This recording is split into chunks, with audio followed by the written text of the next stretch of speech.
6 ships, 6 disasters, one common thread. Every single one could have been stopped with something as simple as a fire permit, a working backup switch, or a captain who didn't want to show off.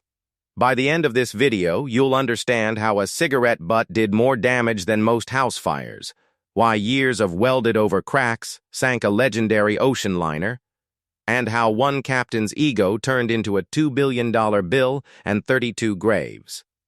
We're going in order earliest to most recent so you can watch the industry's mistakes repeat themselves in real time. Carnival Ecstasy, July 1998. Carnival's Ecstasy had just pulled out of Miami, headed for Key West, carrying over 2,500 passengers and more than 900 crew.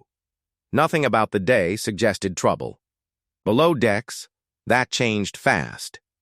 Crew members were doing welding work in the laundry room work that, investigators later found, had never been cleared through the proper permit process.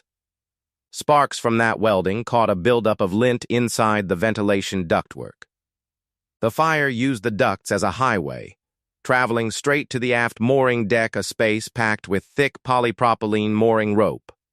That rope burned hot and fast, and within minutes the entire stern was swallowed in black smoke, visible from the Miami shoreline.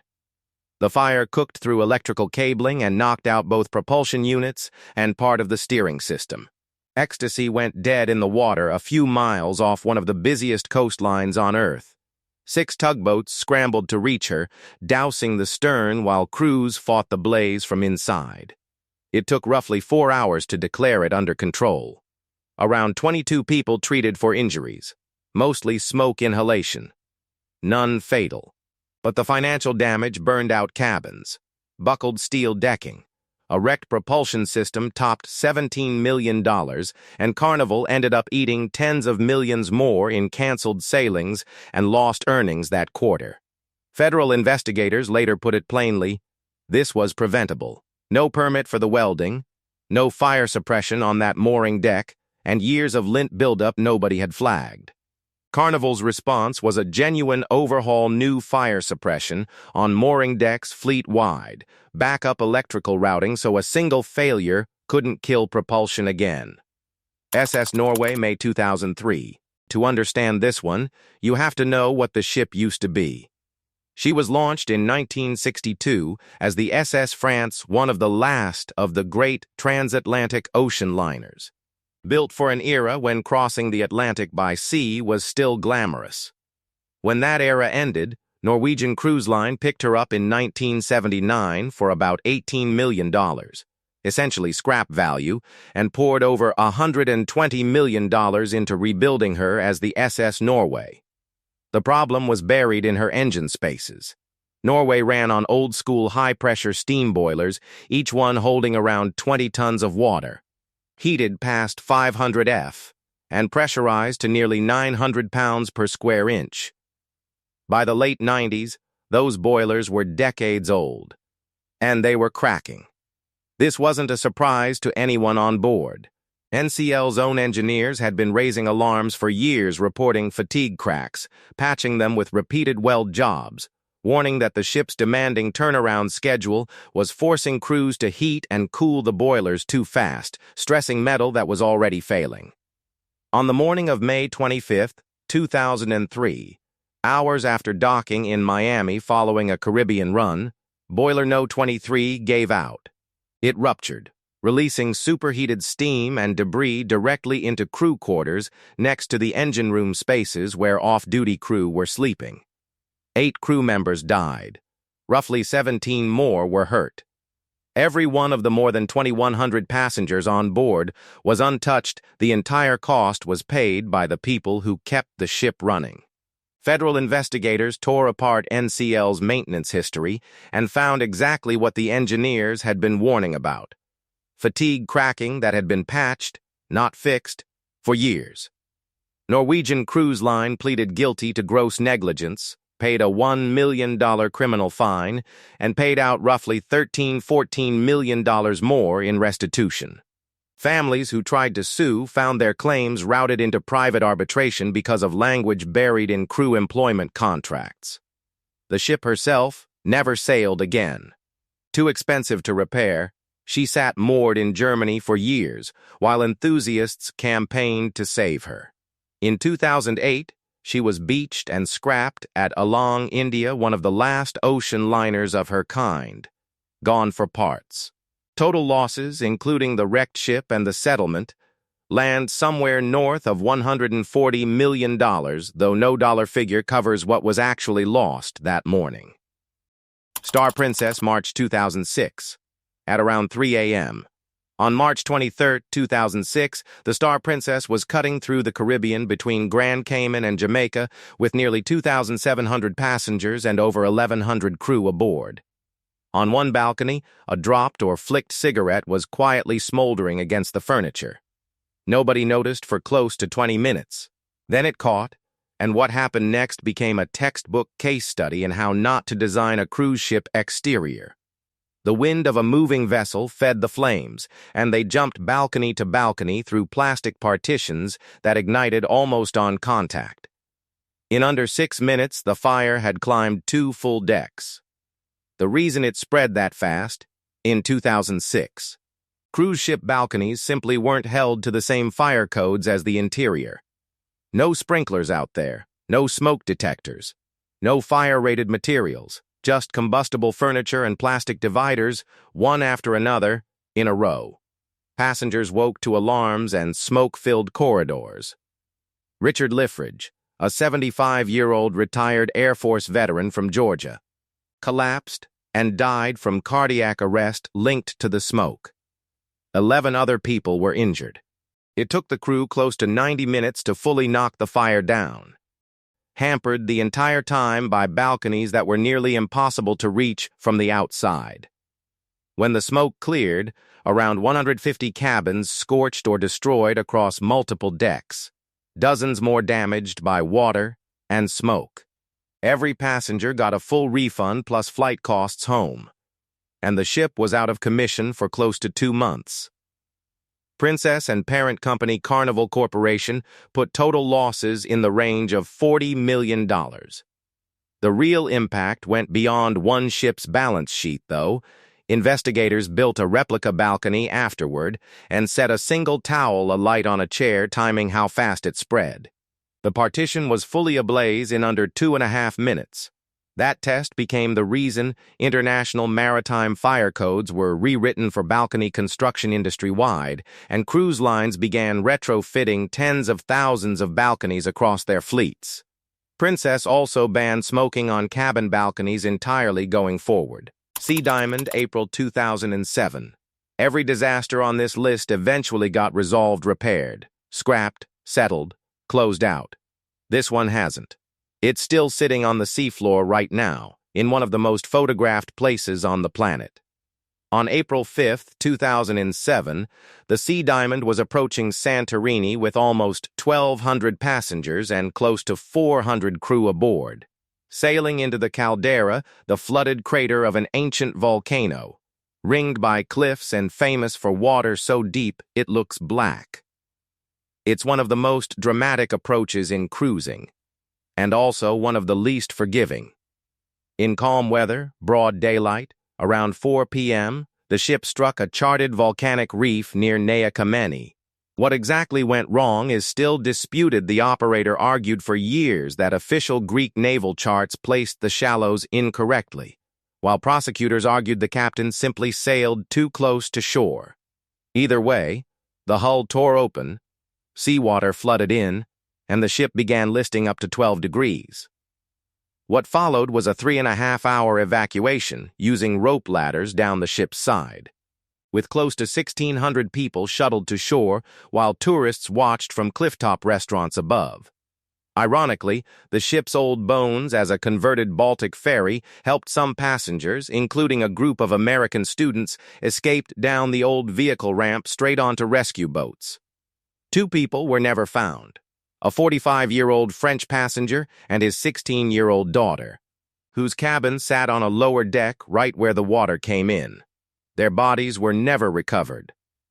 The ship was towed off the rocks but was too far gone early. The next morning she rolled over and sank. settling about 150 meters down inside the caldera with hundreds of tons of fuel and oil still in her tanks. That's when the bill started, and it hasn't stopped.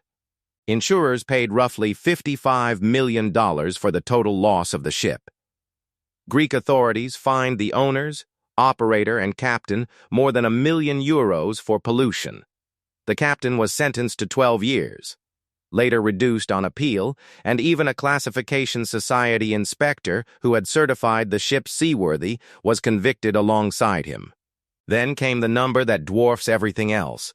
Removing the wreck was estimated at around $150 million. The Greek government called it too expensive to mandate. The owners refused to pay voluntarily.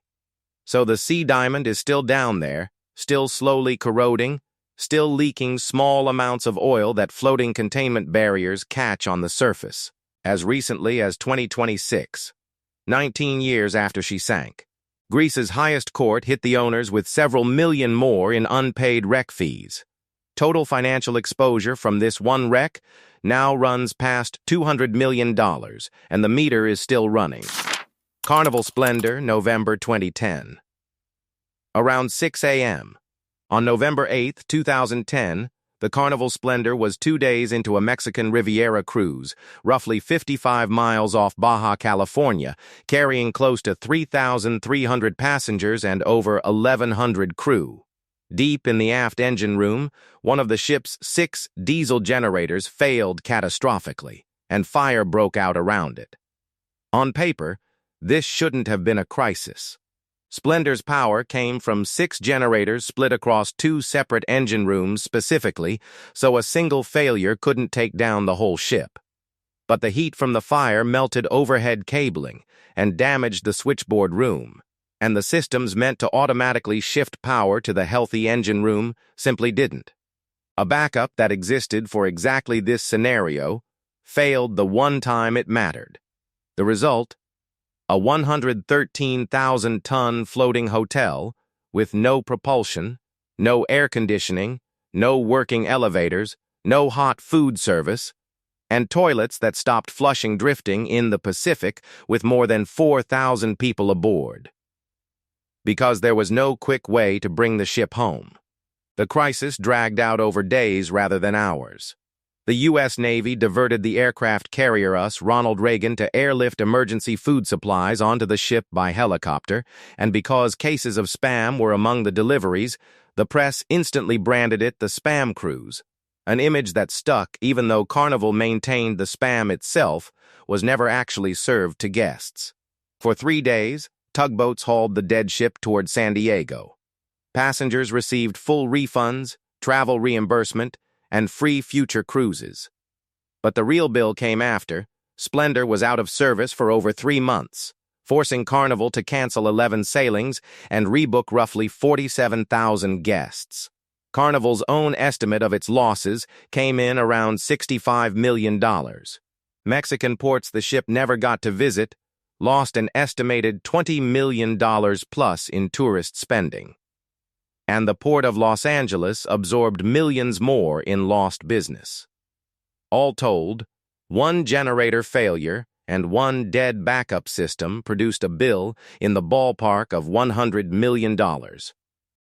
Costa Concordia, January 2012.